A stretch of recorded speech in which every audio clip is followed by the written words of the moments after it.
Kebenaran hari ini 30 Mei berjudul Kurang Berbekal. Dewasa ini juga banyak pelayan firman dan pemimpin gereja yang terlahir dari pendidikan di berbagai disiplin ilmu pengetahuan dan berbagai profesi, seperti pengusaha, artis, atlet, pejabat pemerintah, pegawai swasta, pengacara, dokter, pendidik, ibu rumah tangga, dukun, dan lain sebagainya. Tentu hal ini bukan sesuatu yang salah kalau jadi pendeta dengan latar belakang itu. Tuhan bisa mengubah mereka menjadi alat dalam tangan Tuhan secara luar biasa. Tetapi masalahnya mereka belum diperlengkapi dengan pengetahuan Alkitab yang memadai dan diantaranya belum bertumbuh secara benar dalam karakter Kristus. Banyak pengalaman masa lalu mereka yang telah menggores secara mendalam dan membangun cara berpikir dan kepribadian, membangun cara berpikir dan kepribadian mereka. Kerusakan karakter mereka tidak cukup dalam waktu 4 tahun dibenahi di sekolah teologi. Idealnya seharusnya sejak dari sekolah minggu seseorang dipersiapkan menjadi pelayan Tuhan. Kalau hanya 4 tahun dalam studi belumlah memadai membenahi karakternya. Lagi pula tidak banyak sekolah tinggi teologi yang menyediakan pembinaan karakter yang baik. Pada umumnya mereka lebih menekankan keilmuannya atau akademisinya, yaitu teologi daripada pembentukan karakternya. Pengalaman pertobatan dan kesaksian yang mereka alami, di dalamnya termasuk pengalaman panggilan untuk melayani, sudah dianggap cukup sebagai bekal. Mereka menganggap bahwa pengalaman masa lalu sudah cukup memadai sebagai bekal untuk melayani pekerjaan Tuhan dan mengatur organisasi sampai berkhotbah. Yang tadi itu mantan dukun, mantan pengusaha, mantan artis, atlet, dan lain sebagainya. Oh, kesaksiannya hebat. Lalu sekolah Alkitab misalnya, atau ikut kursus. Karakter tidak bisa diperbaiki dalam waktu singkat, saudaraku. Nah, kalau memang benar terpanggil untuk itu, dia harus berjuang untuk diubahkan Tuhan melalui karakter Kristus. Memang urusan organisasi, baik organisasi gereja maupun sekuler atau perusahaan, bisa dilakukan oleh siapa saja, sebab bisa dipelajari kok di sekolah. Tetapi untuk menyampaikan firman Tuhan bukan sesuatu yang mudah. Mestinya juga tidak boleh sembarangan, sebab sesuatu yang mudah dianggap mudah itu membahayakan karena menyampaikan firman itu luar biasa sulitnya. Nggak boleh sembarangan. Sebab selain harus memahami isi Alkitab, juga harus memiliki kualitas diri sebagai wakil Tuhan Yesus, yaitu kehidupan seperti Yesus yang sudah dijalani. Pengalaman pertobatan bukan berarti seseorang sudah berubah mencapai standar kehidupan yang, maksud saya pengalaman pertobatan bukan berarti seseorang sudah berubah mencapai standar kehidupan yang dikehendaki oleh Allah sebagai pelayan firman dan pemimpin komunitas Kristen.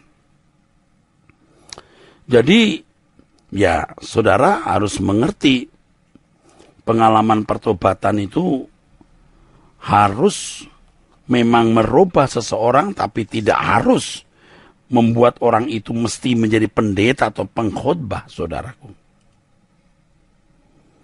Ya, pengalaman pertobatan harus menggiring seseorang untuk memiliki kehidupan yang berkenan di hadapan Allah, tapi tidak harus menjadi pendeta.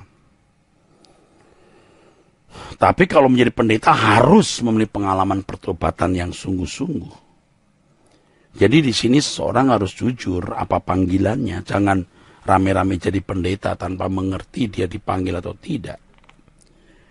Banyak orang percaya bahwa Tuhan menyertai dalam segala hal secara ajaib, ya, tanpa memahami bahwa tanggung jawab untuk terus bertumbuh dalam pengenalan akan Allah dan kesempurnaan di dalam Tuhan adalah tanggung jawab individu.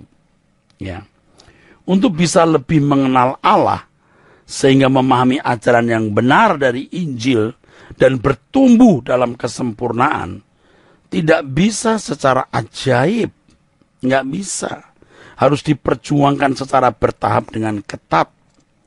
Ini adalah tatanan yang tidak bisa diubah. Mujizat bisa terjadi setiap saat. Tetapi mengenal Allah dengan benar dan bertumbuh dalam kesempurnaan dan kesucian harus melewati tahap-tahap ketat dalam perjalanan waktu oleh perjuangan yang sangat serius.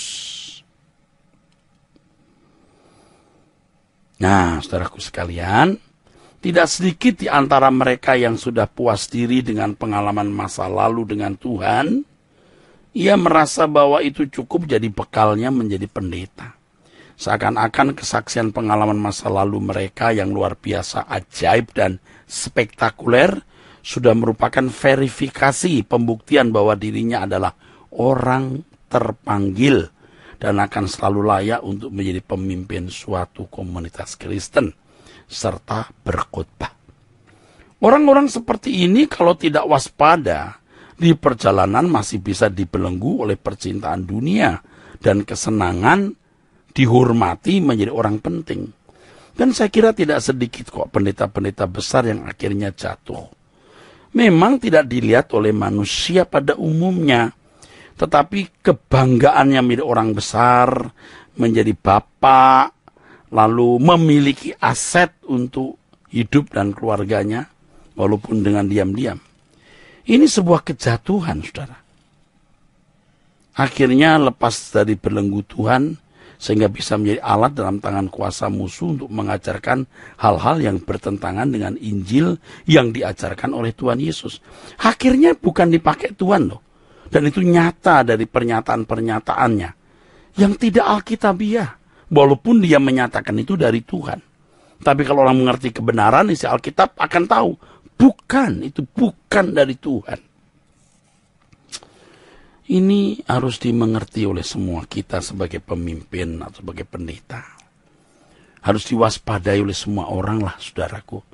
Jangan merasa sudah pernah bertobat, punya kesaksian yang hebat, lalu merasa sudah cukup ya menjadi seorang pemimpin rohani, pengkhotbah, pembicara.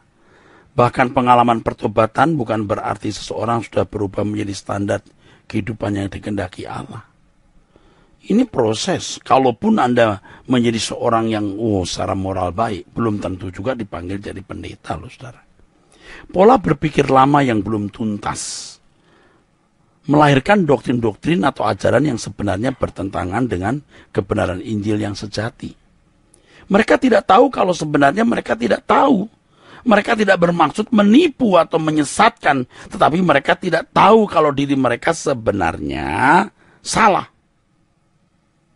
Harus diingat bahwa pengalaman pertobatan, panggilan atau pengalaman spektakuler dengan Tuhan bukanlah bekal yang cukup bagi seseorang untuk dapat menjadi seorang pengajar atau pembicara di mimbar. Pengalaman masa lalu bisa menjadi start, menjadi awal perjalanan hidup seorang melayani Tuhan. Bisa, tetapi harus terus bertumbuh. Seseorang harus terus belajar, ya.